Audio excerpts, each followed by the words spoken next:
Well, all you green smoothie people, I'm glad to see everybody, and if you're a visitor, I'm so glad to see you. This is a big day for our meeting, and I'm just glad to see everybody showing up.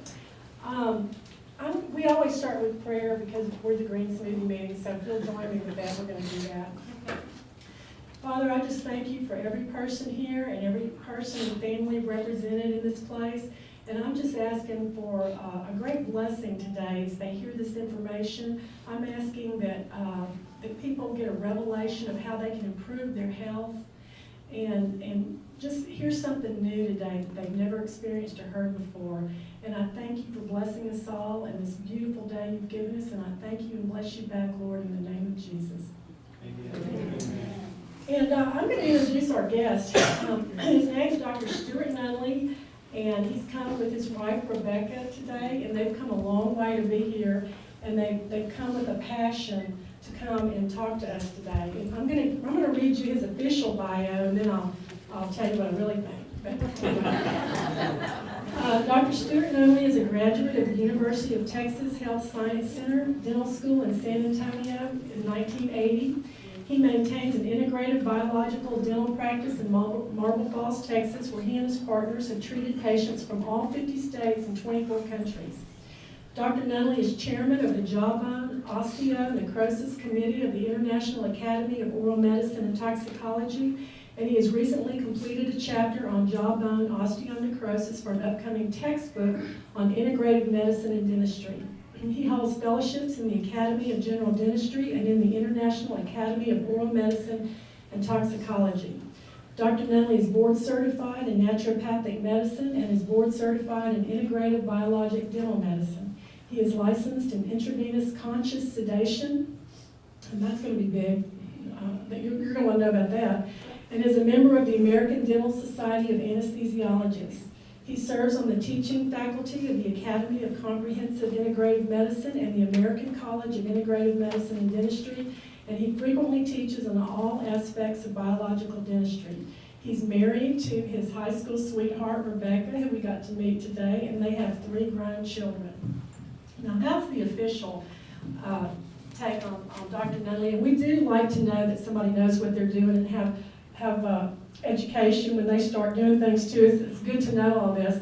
But when it comes to being a patient, the thing you get most interested in is how am I going to be treated as a patient, and does this person care about me, and are they going to have a high level of integrity towards me as a person. So I'm going to read to you his mission statement that is posted on his wall in his Marble Falls office, because I really like this mission statement. And it says, we desire to please God in all our staff and patient interactions. Our mission is to delight our patients every time. Now, if you're a patient there, this is almost going to mean more to you than his official bio.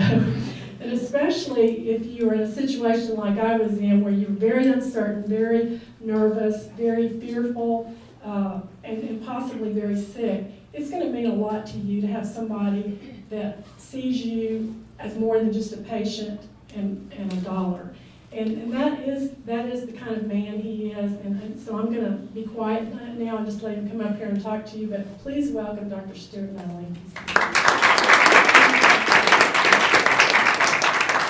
Thank you. This is a great privilege for Rebecca and me. I love it when Rebecca goes with me because, first of all, there wouldn't be a single slide on this today if it weren't for Rebecca. And 2, we were not only high school sweethearts, but I met Rebecca when she was 1 and I was 2. Her mother and my mother were dear friends, and we didn't know they'd kind of put something together. But we finally really began to fancy each other about age 16, and have been married now for 37 or 8 years, and it's just such a treat always to have Rebecca right here. I want to just tell you a little bit about how I ever got into integrative dentistry. I had always considered myself a holistic dentist because I didn't put mercury fillings in. I did actually put mercury fillings in the first 2 years of my practice, but I knew that really wasn't the thing to do, and I had a background in chemistry, and I knew that mercury didn't all stay in that filling. And yet, I was so indoctrinated after those years in dental school that I did put mercury fillings in, and then I abandoned that, and so for 20 years, I had not put a mercury filling in, and about 12 years ago this month, I began to have neuromuscular issues. And so I just went out for a jog. I'd always been a fit person and exercised vigorously, and I went out for a jog, and literally 100 yards into this jog, both of my calves cramped very uncharacteristically, and I could not run through it. It's one of those times where I was just literally crippled, just kind of hobbled back to the house and tried to stretch it out. I said, you know what, that was unusual. And the next week I went out to do the same thing, and the exact same thing happened. Well, within a matter of weeks, we began to notice other neuromuscular issues that began to happen, and including all of us have had a little eye muscle that fasciculates, and you can see it twitching, and it's just a nuisance. Well, within a couple of months of this cramping issue, every muscle in my body was fasciculating from the bottom of my feet to the top of my head. And of course, by this time I'm seeing a neurologist, and finally I'm referred to the Lou Gehrig Center in Houston, and we were all convinced, I especially, that I had ALS. And the lesson in this is, because I did not have ALS, is that when you think you've got a disease, it's just almost as bad as having a disease. And so you know how our mind can run away with us, and mine had, and I was totally convinced I had the disease. But when a friend of mine, a dear friend of mine, said, listen, have you thought about calling Hal Huggins? I said, no, I've read a little bit of what Hal Huggins has written over the years, but I certainly don't know him. He said, well, he's treated people with ALS and every other imaginable autoimmune disease for years. What did you call it? Hal Huggins is a dentist. He's sort of the grandfather of holistic dentistry in this country, and he lost his license in '96 for encouraging people to have their mercury fillings and root canals removed. But he was seeing people at this time in Montreal and Puerto Vallarta. So I went to Montreal, saw Hal Huggins, and quite frankly, he really helped me make a big paradigm shift. Because I'm telling you, this side of heaven, things looked pretty bleak for Rebecca and me at that time. I mean, we weren't so drastic as to be drinking green smoothies or anything like that.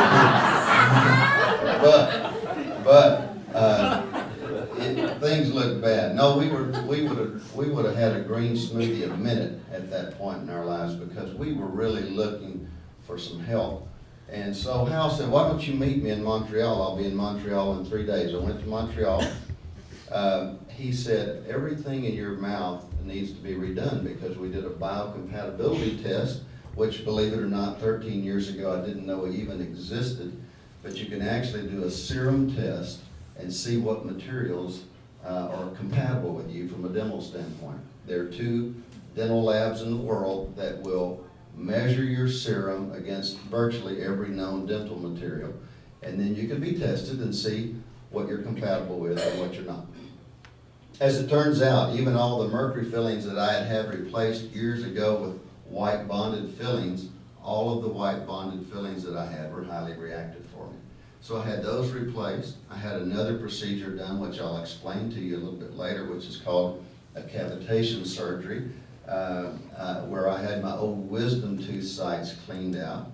And then he took me through this 8-day body chemistry course, where he looked at my hair and my urine and my blood, and began to see what he could do to rearrange and help my body chemistry respond to an autoimmune situation.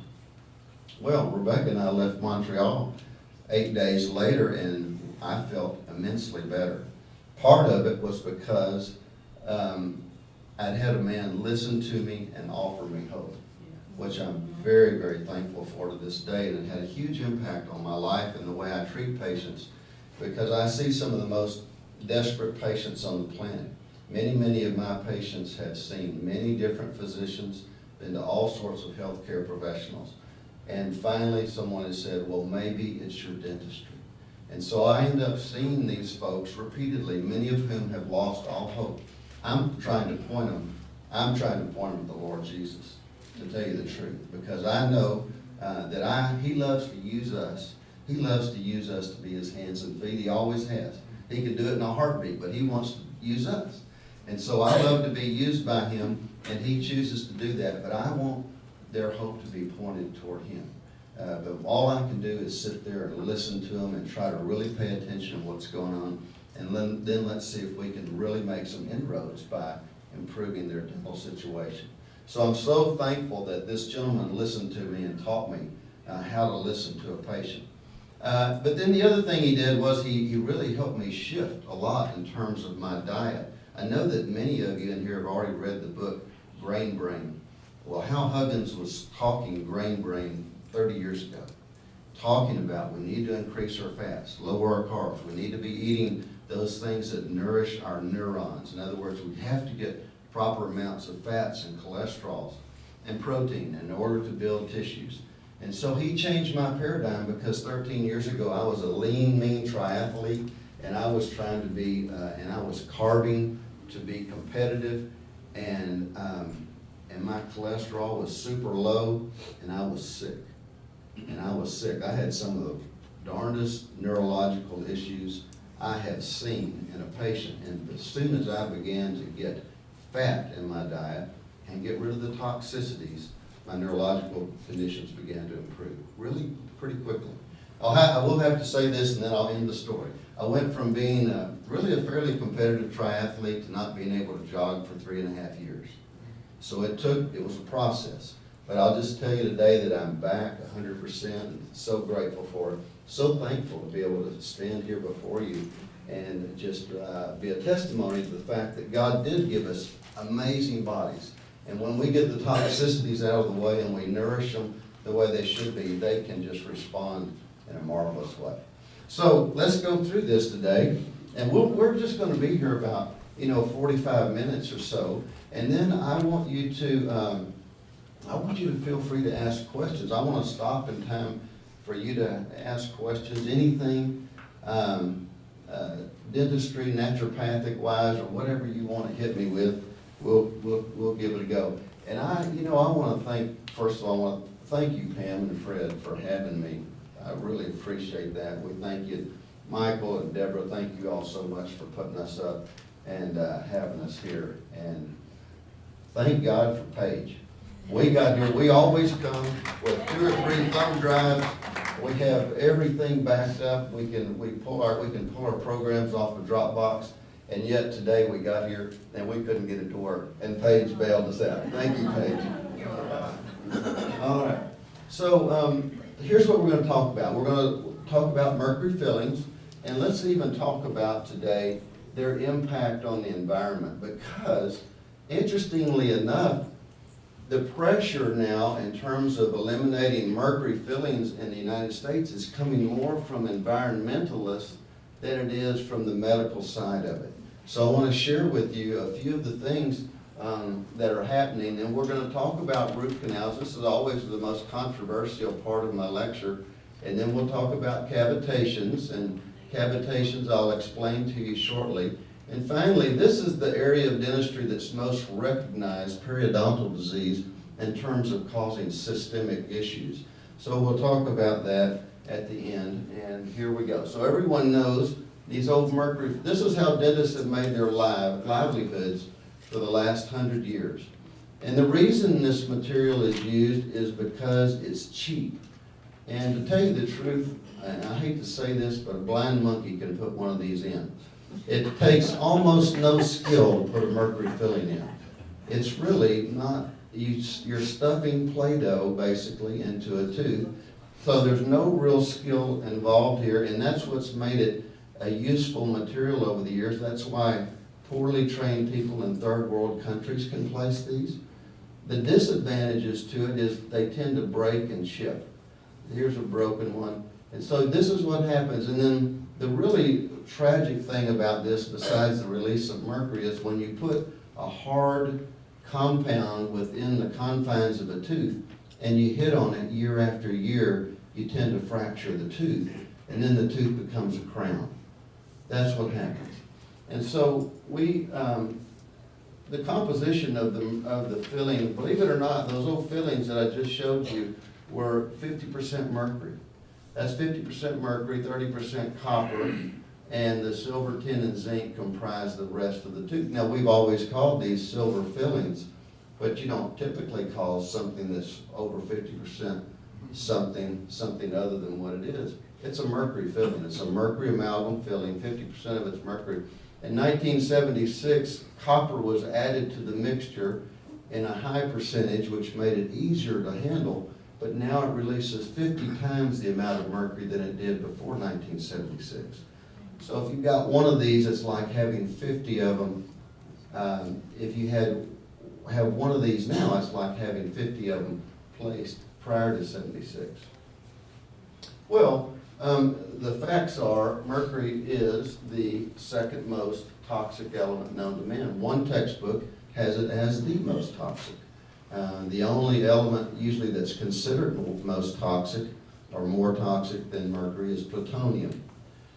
Extremely potent neurotoxin. It loves to go to nerve tissue. And so when you read through the list of toxicities and symptoms caused by mercury, it's almost always neurological. It's one of the reasons why dentists have the worst neurological track record of any profession.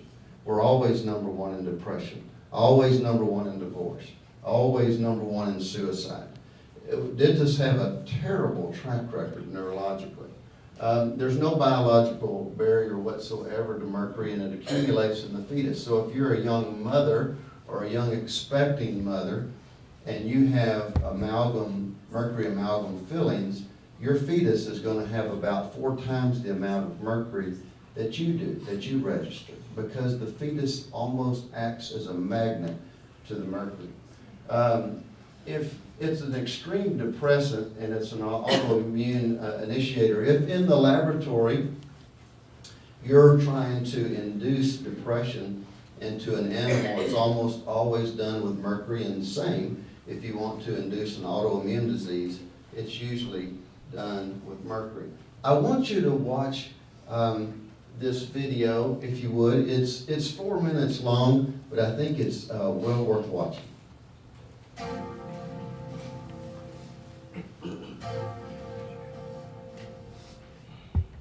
How mercury causes brain neuron degeneration. Mercury has long been known to be a potent neurotoxic substance, whether it is inhaled or consumed in the diet as a food contaminant. Over the past 15 years, medical research laboratories have established that dental amalgam tooth fillings are a major contributor to mercury body burden. In 1997, a team of research scientists demonstrated that mercury vapor inhalation by animals produced a molecular lesion in brain protein metabolism, which was similar to a lesion seen in 80% of Alzheimer's diseased brains. Recently completed experiments by scientists at the University of Calgary's Faculty of Medicine now reveal, with direct visual evidence from brain neuron tissue cultures, how mercury ions actually alter the cell membrane structure of developing neurons. To better understand mercury's effect on the brain, let us first illustrate what brain neurons look like and how they grow. In this animation, we see 3 brain neurons growing in a tissue culture, each with a central cell body and numerous neurite processes. At the end of each neurite is a growth cone where structural proteins are assembled to form the cell membrane. 2 principal proteins involved in growth cone function are actin, which is responsible for the pulsating motion seen here, and tubulin, a major structural component of the neurite membrane. During normal cell growth, tubulin molecules link together end-to-end to form microtubules, which surround neurofibrils, another structural protein component of the neuronal axon. Shown here is the neurite of a live neuron isolated from snail brain tissue, displaying linear growth due to growth cone activity. It is important to note that growth cones in all animal species, ranging from snails to humans, have identical structural and behavioral characteristics, and use proteins of virtually identical composition. In this experiment, neurons also isolated from snail brain tissue were grown in culture for several days, after which very low concentrations of mercury were added to the culture medium for 20 minutes. Over the next 30 minutes, the neurite membrane underwent rapid degeneration, leaving behind the denuded neurofibrils seen here. In contrast, other heavy metals added at this same concentration, such as aluminum, lead, cadmium, and manganese, did not produce this effect. To understand how mercury causes this degeneration, let us return to our illustration. As mentioned before, tubulin proteins link together during normal cell growth to form the microtubules which support the neurite structure. When mercury ions are introduced into the culture medium, they infiltrate the cell and bind themselves to newly synthesized tubulin molecules. More specifically, the mercury ions attach themselves to the binding site reserved for guanosine triphosphate, or GTP, on the beta subunit of the affected tubulin molecules. Since bound GTP normally provides the energy which allows tubulin molecules to attach to one another, mercury ions bound to these sites prevent tubulin proteins from linking together. Consequently, the neurite's microtubules begin to disassemble into free tubulin molecules, leaving the neurite stripped of its supporting structure. Ultimately, both the developing neurite and its growth cone collapse, and some denuded neurofibrils form aggregates or tangles, as depicted here. Shown here is a neurite growth cone stained specifically for tubulin and actin, before and after mercury exposure. Note that the mercury has caused disintegration of tubulin microtubule structure. These new findings reveal important visual evidence as to how mercury causes neurodegeneration. More importantly, this study provides the first direct evidence that low-level mercury exposure is indeed a precipitating factor that can initiate this neurodegenerative process within the brain.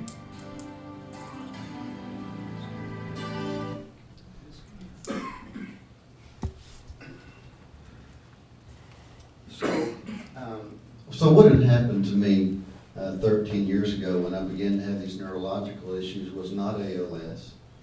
Yes, Rebecca and I did go check into the ALS center, and I was the only one in my group of 6 that did not get the diagnosis. I had a mercury toxicity issue, and I had at that time not put a mercury filling in 20 years, but I had been removing those aggressively. Physicians in our part of the country knew that I would remove those. And I did it in a safe way for the patient, but I didn't do it in a safe way for me. So I had been sitting in this little cloud of mercury vapor for all those years, and now that the entire human genome has been mapped, we know that there are certain genes that are very, very helpful for helping us detoxify, even some that are specific for helping us detoxify mercury. And if you are deficient in those, or they're not up to speed, you can have a difficult time with toxicity. You have to do other things to help get rid of it. The main thing is to not be continuously exposed to it. So if you were to be a patient of mine today and you were awake, you would see that I had a large respirator on while I work, and so does my staff. And we have all sorts of air filtration systems in our office to take the mercury out as it comes out. So there are a number of things in place that now allow me to work that I didn't have in place for all those years. But what I had was a neurological issue caused by mercury exposure. So once again, the things about mercury and why mercury amalgam is used is it's dirt cheap, it's easy to place, it does contribute to cracked teeth, and unfortunately it leaches mercury out for the life of the filling. So it's not like you put it in today and 2 days later the mercury's out of it. No, it's in there as long as the filling stays in the mouth. And it's just one filling exceeds the U.S. Agency for Toxic Substance and Disease Registry's toxic exposure level. So it's by far the greatest contributor to the body burden. You cannot eat enough fish to contribute to mercury as much as what you have in your fillings and your teeth. You can come close. For someone who eats lots and lots of sushi, you can get it up there. But you're going to have a real hard time catching up with the mercury fillings. And believe it or not, it's the largest contributor to our environmental pollution. So I want you to quickly see this. Some of you may have seen it. Let's play it right quick. Page.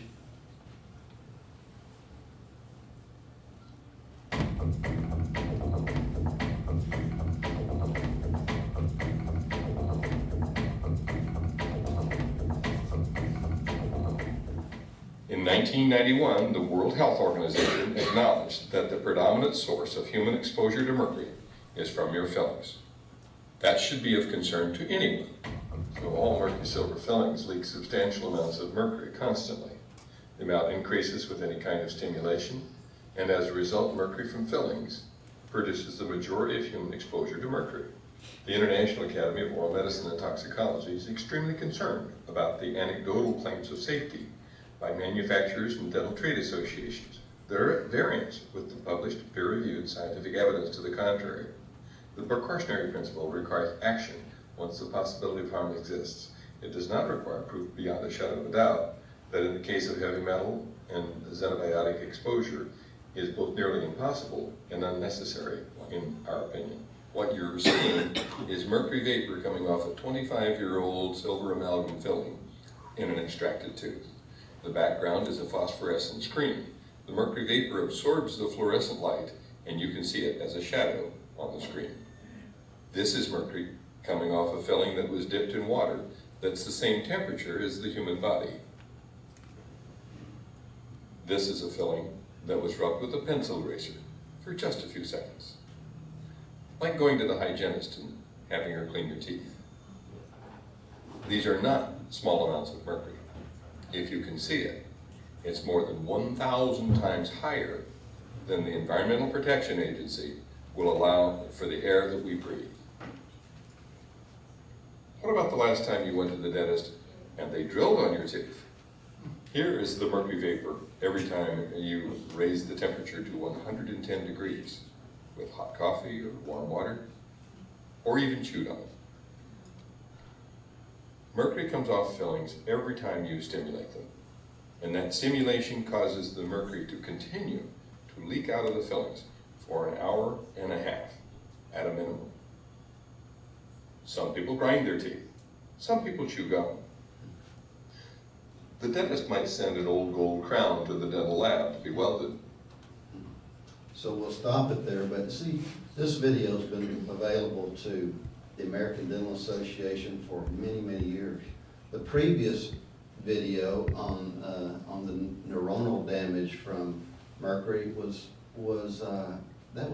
published in 1999. Can you imagine 15 years later and we're still having even a talk about this, about whether mercury amalgam fillings are safe or not? With that kind of data, it's just hard for us to believe. But let me show you so that you'll know in the future when you look at a panoramic x-ray, anywhere you see a real bright spot like this, that's typically a mercury filling. So these are mercury fillings. If you look hard, you can see crowns over here. These are crowns, and you can kind of see into them because these crowns are not made of a high noble metal like gold. It's more of a nickel metal, and you can see a little bright substance under there. Might be hard from the back of the room to see that, but that's mercury filling material still under these old crowns, because we as dentists oftentimes will just, let's say you have a mercury filling in the tooth and you break the tooth and you're going to have a crown put on the tooth, oftentimes the mercury filling is used as part of the foundation for holding the crown.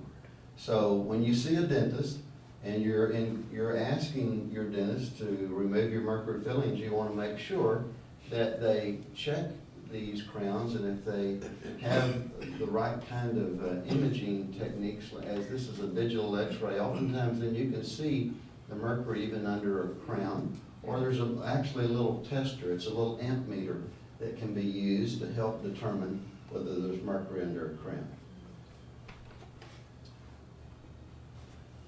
So this is a study, and believe it or not, this study was even done 10 years before the video I showed you. This was published in 1989. And this was a poor sheep that was given, he was given 8 mercury fillings. And so they were put in very nicely with a rubber dam so that you wouldn't expose the sheep to the mercury fillings. The mercury was tagged with a radioisotope so that you could see it on an x-ray. And then the sheep was sacrificed 29 days later. And this is where all the mercury went. This is the mercury that went from his teeth to its intestines, to its kidneys. The liver is superimposed here. But basically, there's no barrier to the mercury. So unfortunately, this study was discredited at the time because people said, well, a sheep does not chew like a person, and there's no way that that amount of mercury could spread to its organs. But a rhesus monkey chews exactly like a person, and so the study was duplicated the next year in a monkey, and here the amalgams were placed, and there's the mercury fillings.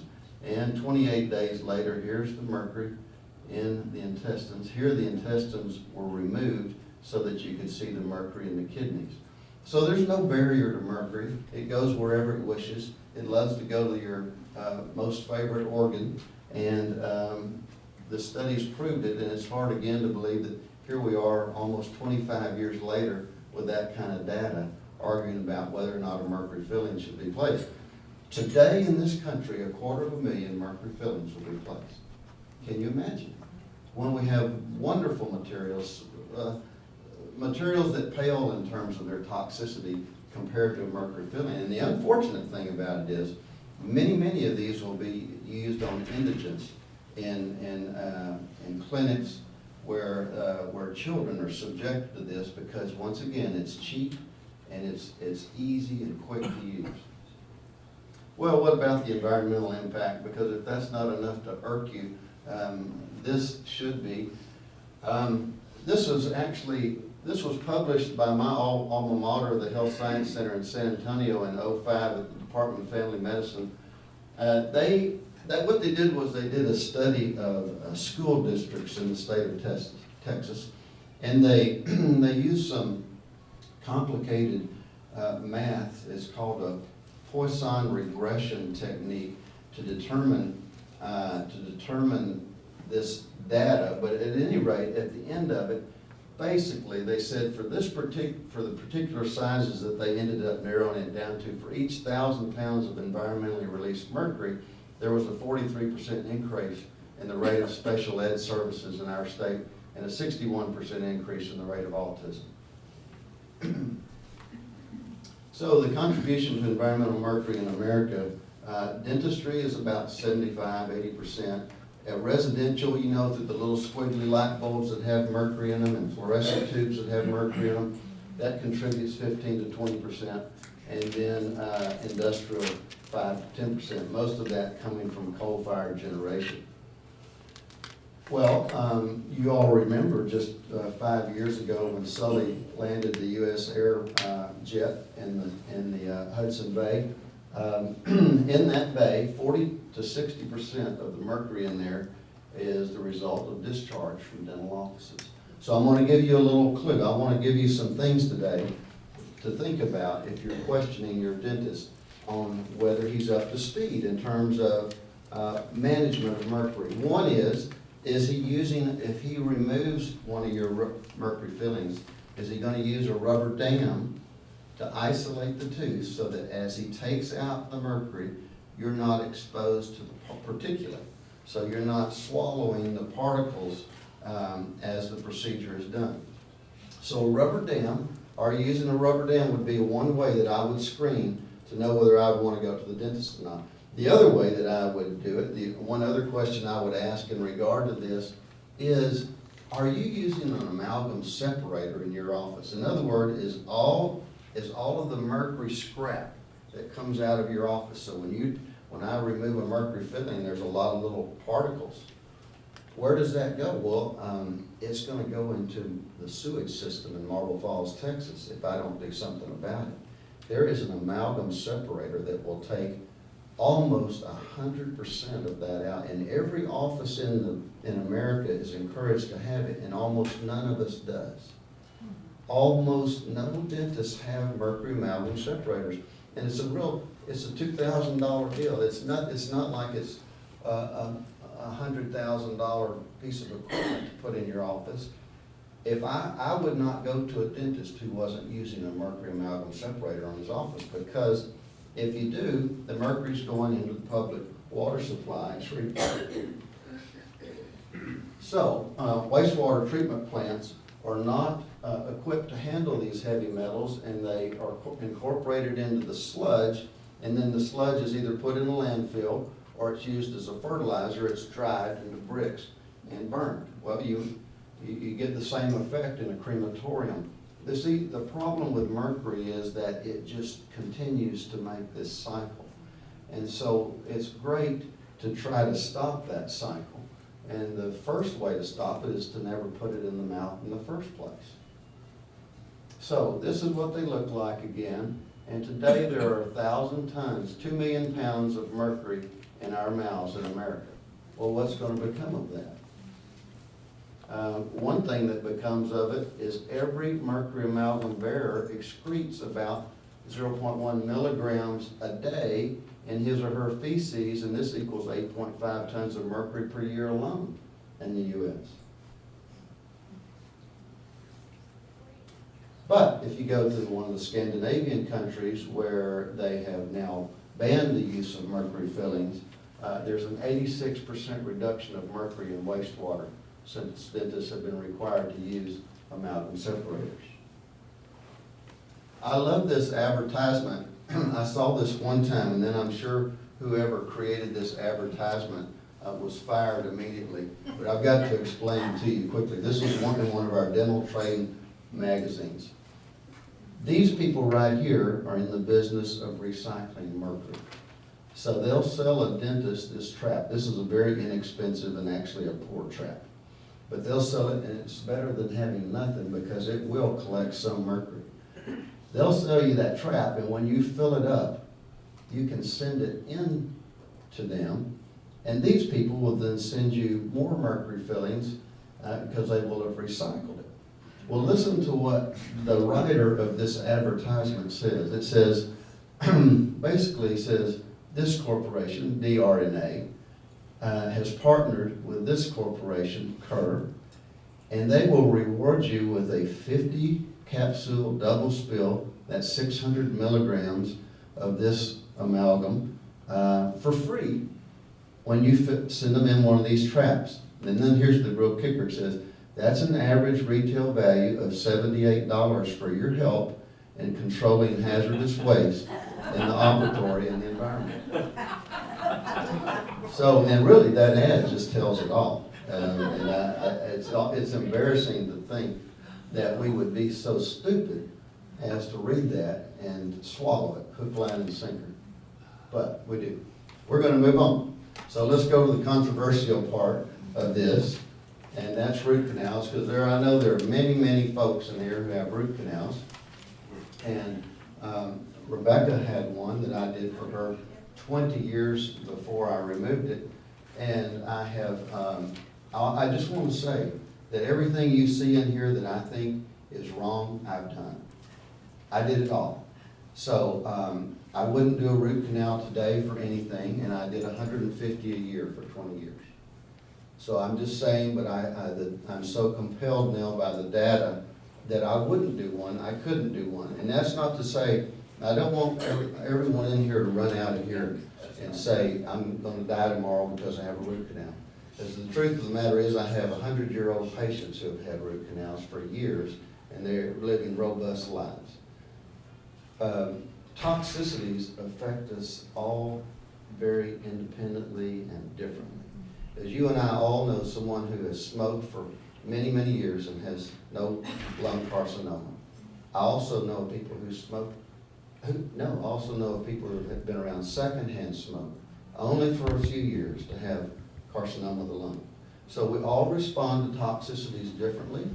And I happen to see a group of people who are sick, most of whom don't know why they're sick.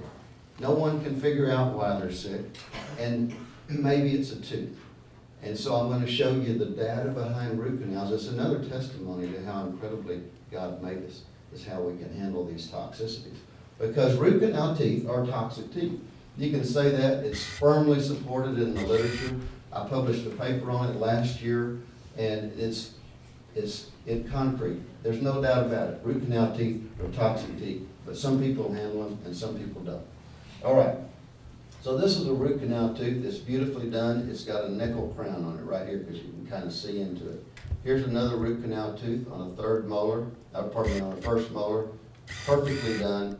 And this tooth, I can tell you, and I'm going to show you the test results on it in a minute, This tooth is toxic as the devil.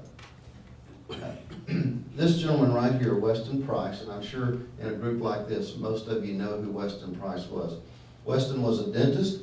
He was one of the world's leading researchers of all time. He published data that even to this day, not only is not disputed, but it was data that was accumulated and published in such a beautifully scientific way. He's still today respected as literally one of the most wonderful researchers we've ever had. Weston was driven to look into the root canal issue because he did a root canal on his 16-year-old son, Donald, and 2 weeks later, Donald died of a heart attack. Now, Weston, being the researcher that he was, then removed that tooth from his son.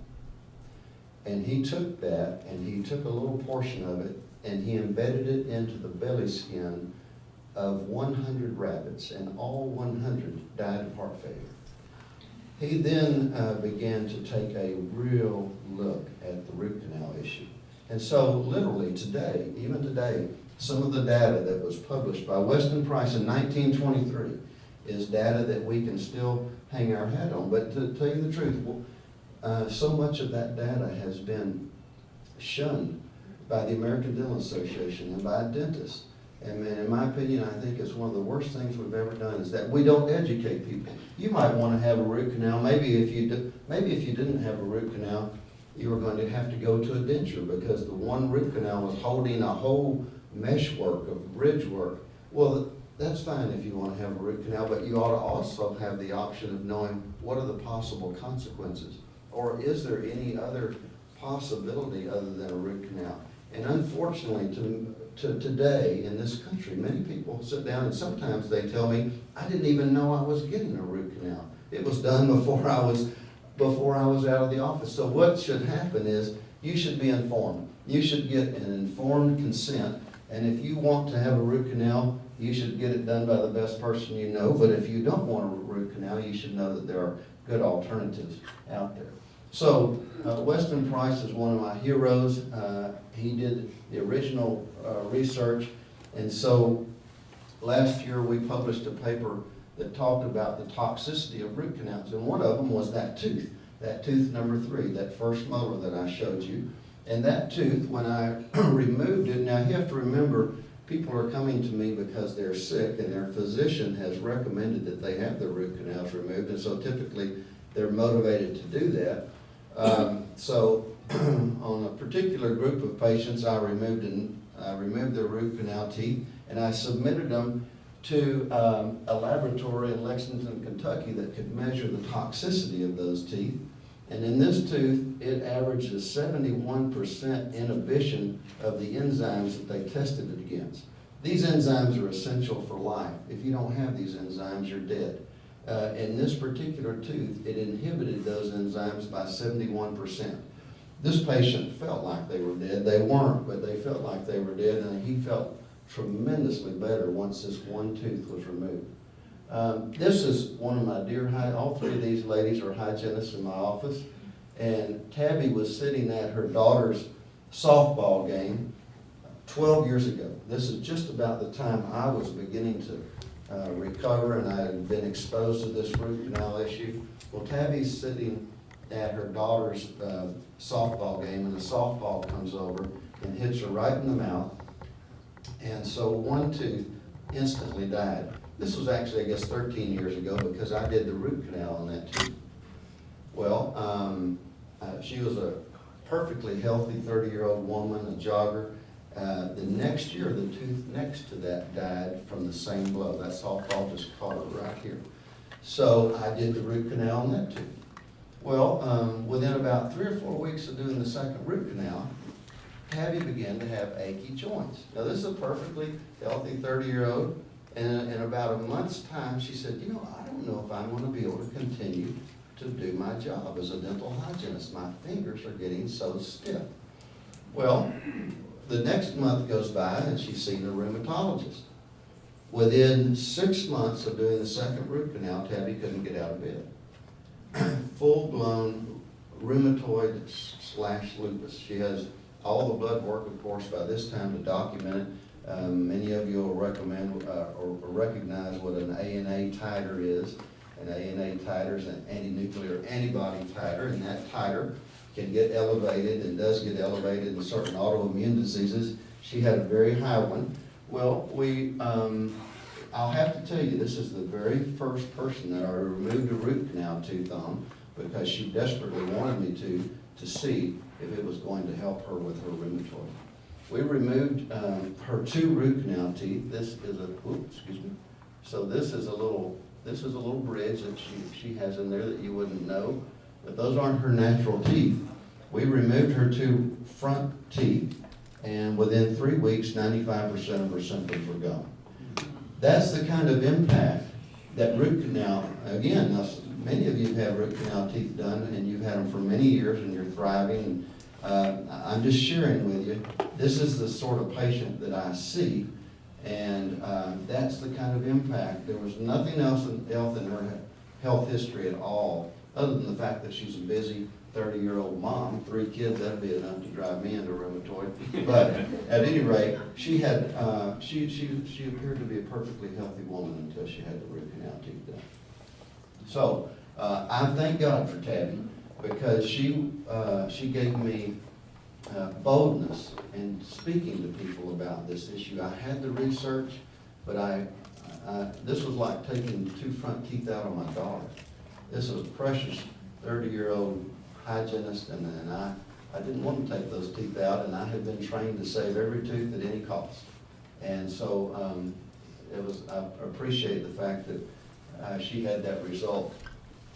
Now, I showed you a toxicity test, but now fortunately we have DNA tests. This is Dental DNA. They're based in Colorado, and now we can take a tooth, or we can take a little blood, or we can take anything and send it to them, and they can tell us what bacteria are in there. We didn't have these tests available back when we did Tabby's extractions, but now we do this frequently. And then it's not uncommon at all for us to find in a single root canal teeth 33 or more different potent anaerobic strains of bacteria. Very, very common. Teeth are among the most toxic of any entity ever tested. Teeth are exposed to everything we eat. They love to become, the environment within a dead tooth becomes anaerobic, and those teeth become potent. We're going to move on. So when I went to see Hal Huggins in Colorado, the first thing he asked me was, he said, "Did you ever have wisdom teeth removed?" And I said, "Yes, 30 years ago."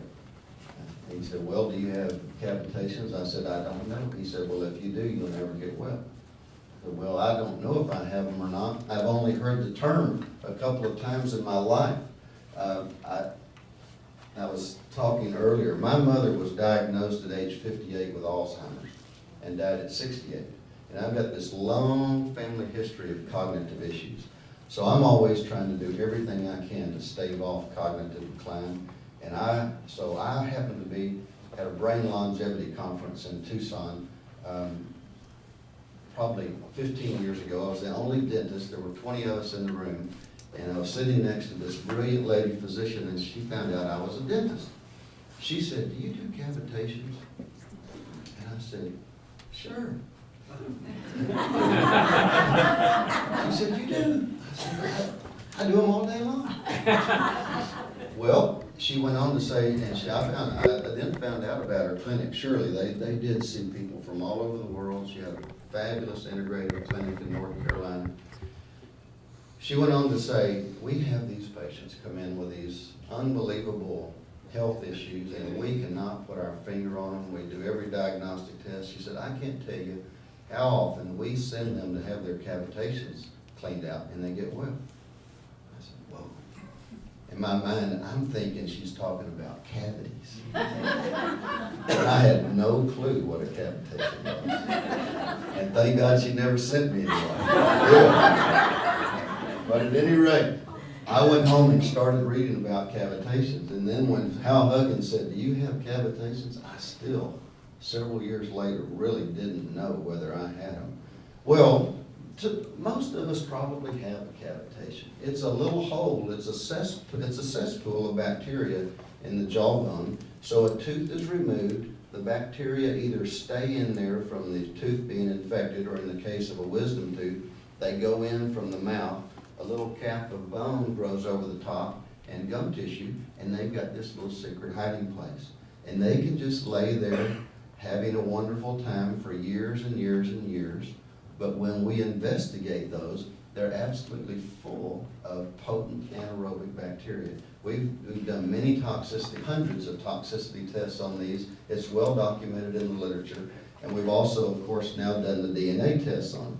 So a cavitation, when we look at it, this is obviously an autopsied mandible or jawbone. So this is where there used to be teeth, and this is this mess under there. And this is normal marrow, and that is tissue that has become necrotic. It's dead. It's absolutely full of bacteria. So the way I help people relate to this is that the jawbone is the most common bone for this to occur in, but it happens second most in the hip. And Bo Jackson, if you remember, was a great athlete at Auburn. He played both professional football and professional baseball.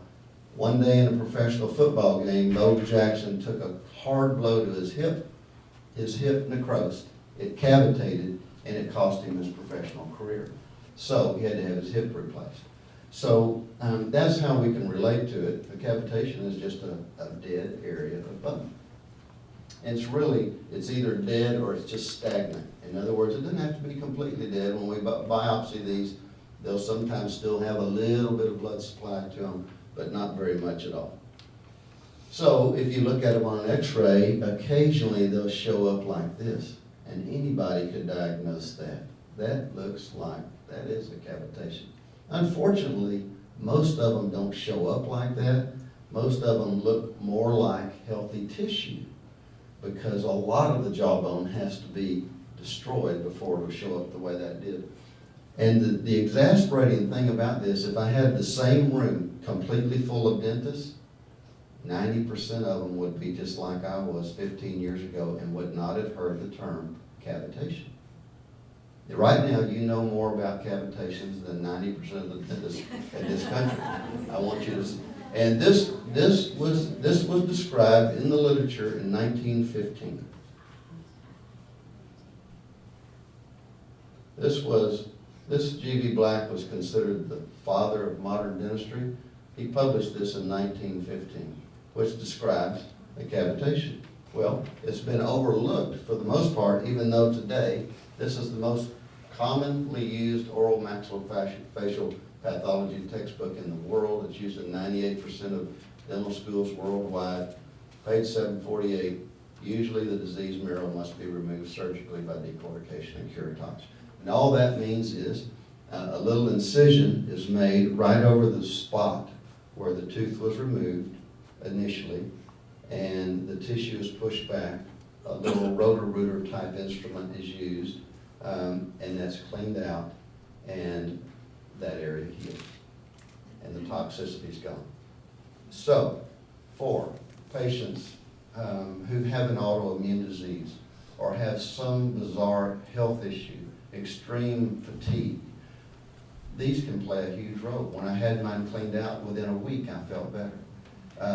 I'm sharing things with you, obviously, that that we don't typically hear from our dentists, but I'm sharing them because I know you all are interested in health, and you can spread the word. So that's what a cavitation is, and these are a couple more. You can see that here, once again, this is a jawbone where the outer portion was removed. All of that is cavitated. Isn't that something? Okay, there it is again. Now, if you were a dentist, you'd look at this x-ray and say, that looks like a normal x-ray. But this was an x-ray of this, and so they're not easy to pick up. We have to use some special imaging techniques sometimes to pick them up. But at any rate, and then surgically, these I thought were acceptable to show. These are just a bit, see this big void? Okay, so this is the mandible. The gum tissue has been incised here and pushed back, and you're just looking down into a big void that should have normal marrow in there, and there's no marrow. Okay? Okay, and this is the typical DNA report that comes from a cavitation. In this case, this patient had 26 different anaerobic bacteria in that one lesion. Okay. Well, finally, let's move on to periodontal disease. We're right on time. Today in dentistry, you can hardly pick up a journal without seeing the link between periodontal disease and some sort of systemic disease. Usually, the diseases we're most common with are either heart disease, stroke, or preterm births. Those are the things that we typically think as being an issue with periodontal disease, because what happens is the bugs that are around our teeth don't just stay there. I mean, they love to migrate. They burrow into the tissues and they get into the bloodstream. There's one particular bacteria, which I'll show you in a minute, called a spirochete. There are many different types of spirochetes. Some of them form Lyme disease. The ones that are in our mouth are not Lyme's. They're not Lyme's. They are, but they love to burrow into the vessels of our heart and into the vessels in our brain. So that's why if you have periodontal disease, you're more prone to stroke or heart attack. So I just want to share with you a couple of little tips today, things that you can do without even having to go to your dentist to improve your periodontal health.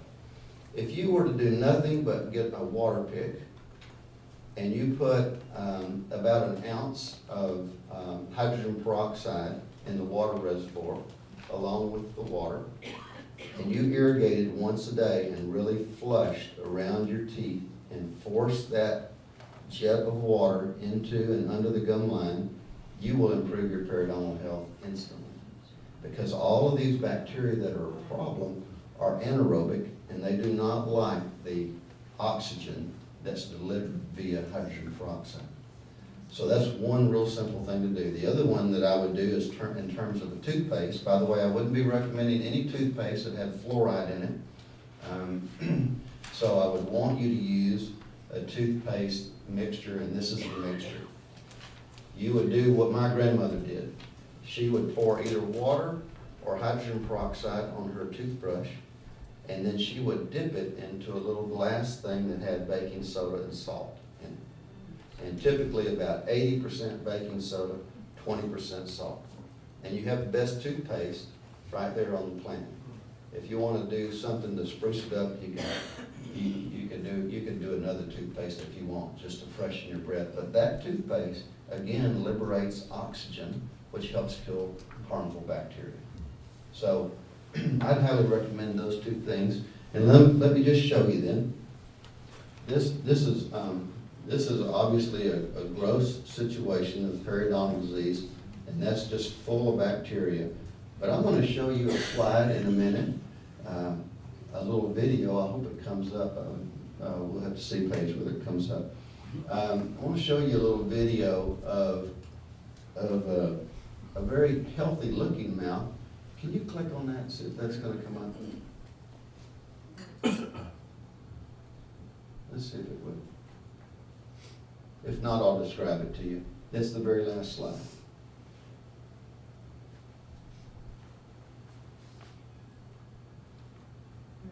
Okay, that's all right. That's all right. But if this were animating like it should be, you would see all of these bugs in here wiggling. These are all different species of bacteria. And one of them right here is a little corkscrew bacteria, and that's called a spirochete. And they're called a spirochete because they do definitely spiral, and they look like a little corkscrew, and they burrow into the tissue. And then they like to get into your vessels, and they especially love to get into the coronary vessels, cerebral vessels, and that's where they can cause the real harm, stroke or heart attack. And of course, they are infamous for causing periodontal disease. But you can get them if you use the water pick, and if you're diligent about using the hydrogen peroxide and baking soda. And then I want to share one other thing with you. One concept that's going around this country in terms of medical treatment and dental treatment is the use of ozone. We've all seen ozone. Ozone is a fabulous, well, it's what God gave us to clean up the environment. That's what cleans up the toxicities. When we have a high ozone action day, the issue is not really the ozone. The ozone's coming down to clean up the toxicants in the environment. And ozone can be concentrated. Some of you may even have an ozone generator in your home, which helps clean up the air. But there are a number of dentists now. There are 2 dentists who brought ozone to this country 13 years ago. And now there are many, many dentists who have been trained in the use of ozone therapy. And so we can actually take a little ozone and go around the teeth with ozone therapy and wipe these bugs out instantly. But you might, as you look to finding dentists in your area, there are people, and certainly in the southeast, that have been trained in ozone therapy. So I share that with you too. And I am going to open this up for questions because you all have been marvelous, and it is 11:35. Yes, sir. If you have a cap that's over a mercury, filling, and I don't know what I do or not, I know I got a couple caps. Is that mercury, where's it gonna go? Where's the vapor go? That's a perfect question. So the question is, if you have a cap and it's over the top of a mercury filling, where's it gonna go? You would think that the mercury would just stay contained there. Can you go to that slide that has the panoramic film up on their page? If you could pull that up. So that's a great question, because you saw what happens to a mercury filling if it doesn't have anything on top of it. The vapor just goes right up. And by the way, 80% of that vapor is reabsorbed. You exhale 20% of it, you get the 80%. But the question is, here's a crown, and I can see mercury underneath here. In other words, what's happening to this bone tissue? Where's this mercury going? Well, here's the data. This is good, hard data, published in 1968. If you take a tooth like this is a mercury filling, and you biopsy this bone tissue right here, that bone will have 100 parts per million mercury in it because of the mercury that comes off of this tooth. You can sell a fish in this country if it goes up to 1.5 parts per million mercury. Now, if you biopsy the bone right here, when you have a mercury filling underneath this crown, it has 1,300 parts per million mercury. Because the mercury can't go up as a vapor, it simply percolates through the tooth and out into the tissues. So that's the answer to your question. What happens is it still diffuses, it just goes out a different way. Great question. Yes. I don't know what a root canal is and when do you need it, and what are the other options? Oh, that's, okay, so the question is, what is really a root canal? Could you pull up that slide that had 2 teeth on it, 2 root canal teeth? What is a root canal, and why do you need it, and what could you do instead of it? Okay, so a root canal means that the nerve and typically the blood vessels of the tooth have become infected. In the case of my hygienist, she took the blow to the tooth and it severed the blood vessels and nerve that were entering this tooth. This is her jawbone up here, and the nerve and blood vessels come into the tooth and they feed or nourish the tooth. The blow to the tooth dislodged it enough that it severed that, and now the tooth became dead. And when something becomes dead in the body, it becomes infected. I mean, it's like this. If you have a robust running stream and it's clear and pretty, and you get a little eddy off to the side, all the McDonald's cups and trash, it all collects over there in the eddy. It collects in the area that doesn't have a robust flow to it. In the case in our body, if you neglect and if you don't provide a perfusion of blood to an area, it'll die and it'll become infected. It's really called gangrene. So in a tooth, in her case, the blood supply was severed, the tooth died, and it became infected. Most times, the infection enters through another way. In other words, you get an area of decay right here on the tooth, or maybe it's on this tooth, and the decay gets all the way to the pulp of this tooth. This is the dark line. The decay gets to it, and once the bugs get there, the tooth becomes diseased and it can abscess. The treatment then, over the years, has been to remove the nerve and blood vessels from inside the tooth and fill it with this inert filling material. The issue with this is that in a tooth like this, let's go to this single-rooted tooth. This is a very front tooth. In this tooth, there are 2 to 3 miles of little Christmas tree-like tubules that traverse that tooth that are still filled with bacteria. And there's no way to get into those areas to clean them. Whoever did this root canal did this root canal perfectly. Whoever did this root canal did this root canal perfectly. And yet when we submitted this for a toxicology test, this tooth is saturated with bacteria, and it produced all of those toxins that inhibited those enzymes by 71%. So what do? What did we do in Tabby's case? We took this tooth out on her, and we actually took the tooth next to it out, and we made a little bridge that glues in there. And I would much prefer that we didn't have to do that, but we did, and it gives her something with which to chew. It looks nice. What will happen within, I think, definitely 10 years, hopefully 5, is we'll remove the tooth, we'll put something temporary in there to replace it, hopefully not having to do any harm to the adjacent teeth, and we'll use one of your own stem cells, place it there, and you'll grow the tooth back. So that technology has already been done in a pig. Unfortunately, the tooth didn't look much like a tooth. But Columbia University now has developed little collagen-like forms that look exactly like a tooth. The stem cells inhabit that and grow the tooth. So we're not that far from it, but unfortunately that protocol hasn't been completely perfected. Yes? Would you say there's a definite link between mercury fillings and Alzheimer's? So the question is there a definite link between mercury fillings and Alzheimer's? And the answer to that is there are links, but to say that mercury is the single causative issue of Alzheimer's is something that no one can say at this point. One of my very favorite biochemists of all time has talked about this for years, and it's always felt like Alzheimer's was a mercury disease. But there are always other multifactorial things that come into play when we see these, including genetics and so forth. So to pin it right to mercury is something that no one would claim at this point.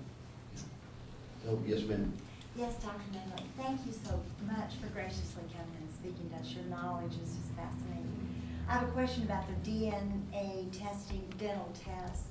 Should we approach that, and how do we get that? Okay, so that's a great question. The DNA test is primarily for a biopsy. So if you were to have a tooth removed, let's say your physician said, I believe you had this sinusitis for 4 years. You've had 8 rounds of antibiotics. We cannot get rid of it. Do you have any infected teeth? And you're referred to your dentist, and your dentist says, by golly, you do have an infected tooth. Or, yes, well, you have 2 root canal teeth up here. If those teeth were removed, and the dentist then sent those for a DNA analysis, it would be an easy thing then to determine which bacteria need to be targeted. That's a DNA test.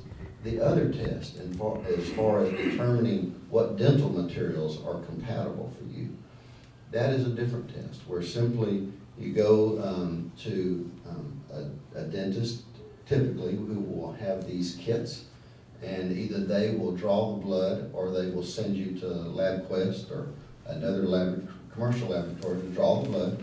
That's sent to a laboratory, and that laboratory will send you back a report. And that report will have virtually every dental material known to man on it, and whether you're suitable for it or not. Yeah, so that test is available and has been now for a number of years. There are 2 laboratories in the world that do that testing. Yes, ma'am? How about root canals and Parkinson's? Well, root canals and Parkinson's, here's why people are referred to me.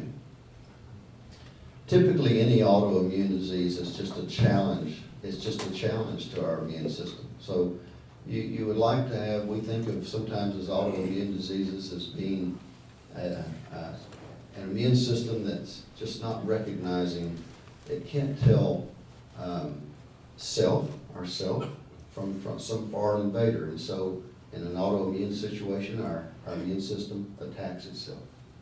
But what you want to do in that case is calm the immune system, let it function the way it was years ago before it became exposed to all sorts of toxicities. And so typically, I see patients with all sorts of autoimmune diseases. I hardly ever see someone who doesn't have an autoimmune disease. And their physician or healthcare provider has asked me to remove anything that might be a challenge to their immune system because it just keeps it amped up, or it always creates some sort of a challenge there. So my question to you is, if you had a root canal tooth removed, would your Parkinson's improve? And the answer is, I don't know. You see improvements to all sorts of autoimmune issues when challenges are removed, but sometimes they don't. Sometimes, for example, I'll just share with you, occasionally a cavitation is painful. Almost all the time it's not, but occasionally it results in a condition known as trigeminal neuralgia. Trigeminal neuralgia is considered the most painful of all human afflictions. When these people present, they cannot, many times they can't touch their hair, they can't let wind blow across their face. It's an incredibly painful situation. Usually a trigeminal neuralgia is caused by a cavitation. So we see a lot of those patients and we clean out a lot of these cavitations in response to trigeminal neuralgia. When we do that, and this is substantiated in the literature, 75% of the times the trigeminal neuralgia is gone. 20% of the time it's better, 5% of the time it's worse. So when you ask me what would happen if I had a root canal tooth removed, what might happen to my autoimmune disease, and I would always say, I don't know. I honestly don't know. Most times people respond favorably, sometimes they don't. And it's one of the saddest things for us, because we're praying that we just make exactly the right move and that we don't lead someone down some bunny trail, because most people with autoimmune diseases have been down every bunny trail. And I don't want to be the last one. Yes, ma'am? What is your impression of the implants? Oh, great question. So what's the impression of implants? The implants that most of us know about are titanium implants. And usually they're not just pure titanium, usually they're an alloy, and usually that implant has alloyed in it aluminum and other metals that I'm not very fond of. Most of you, if you've had a prosthesis put in, many of you have already had a titanium implant, shoulder or knee or hip, and you may tolerate it real well. I don't think the data is that good on titanium implants that are embedded in the jawbone that are exposed to bacteria 24/7. And the unfortunate thing is we don't get good data on this, because let's say someone has an implant and a year or two later they have either an autoimmune disease or they die. No one ever considers that it might have, there is no research that looks back and says, well, could the implant have been a contributor to that? No, that data does not exist. And yet when you look in the research, there's a lot of research that indicates that titanium exposure is an issue, can be a real health issue. So you're asking me a question that I wrestle with every day, because what if a patient comes in and they're forced to go to something and they have very little bone support, maybe for a denture, and they want to have an implant so they can chew properly. Well, what I would do is exactly what I'm telling you right now. I would first consider maybe a zirconia implant instead of titanium. There's some disadvantages to each, but zirconia seems to be kinder to the tissue.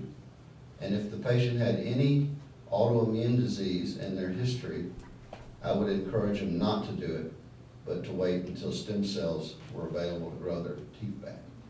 Because I think implants can be a real challenge to the immune system. Anytime you embed something that doesn't have your own DNA into your body, you will have some sort of a response to it. And that's not a very common, it's not a very common, and that's not a very popular opinion that I hold. So, yes, ma'am. When you do the bridges, because the other technology is not available, is it porcelain to high noble, or are you going with all porcelain? Okay, so the question is, and why don't we do this? Because I know some of you may have appointments.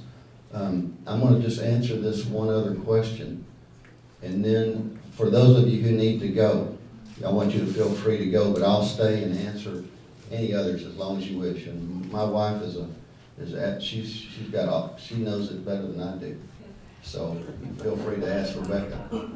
But the question is, if we remove teeth and we're going to make someone's bridge, is it all porcelain, or is it porcelain bonded to high noble? Like, you can put a metal in. Almost everyone tests compatible with gold and platinum, interestingly enough. Not everyone, but most do. So you could bind porcelain onto a gold and metal substructure and get the strength you need. And the answer is, in my office, is I try to use as few materials as possible and have as few reactions as possible. And now we would use zirconia, which is a type of ceramic, instead of putting anything else in there. Of course, we would serum test them first, see if they're reactive. Very few people are reactive to zirconia. Okay, I'll take one more and then we'll go. Yes, sir.